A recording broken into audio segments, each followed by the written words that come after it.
না দেখুন, আদালত তো আজকে যে আদালত যে রুল ইস্যু করেছেন, রুল ইস্যুর বিষয়টি তো হচ্ছে যে কমিশন কেন গঠন করা হবে না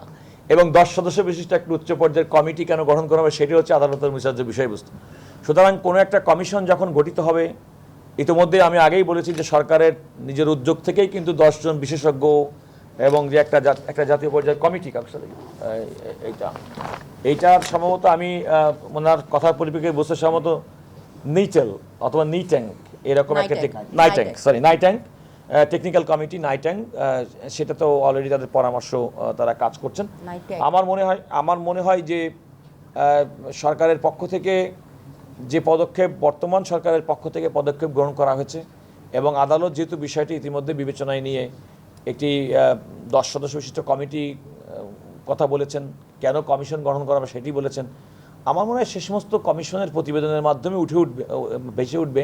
কিংবা প্রমাণিত হবে, তদন্তে আসবে যে আসলে প্রকৃতপক্ষে কেউ দায়ী কিংবা দায়ী না। আমরা এখনই পর্যন্ত একটা আদালতের সামনে বিচার্য বিষয়ের মধ্যে আগে থেকেই কোনো ব্যক্তি কিংবা কোনো একটা পার্টিকুলার গোষ্ঠীকে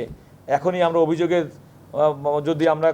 অভিযুক্ত করে ফেলি, তাহলে তো এই তদন্ত, এনকোয়ারি, এই কমিশনের কোনো মূল্য থাকলো না। তো আমরা অপেক্ষা করি, আমরা তাদের প্রতিবেদন আসুক। নিশ্চয়ই যদি কোনো ব্যক্তির কারো জন্য দায়ী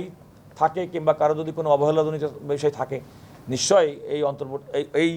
সরকার যারা জনগণের প্রতি প্রতিশ্রুতিবদ্ধ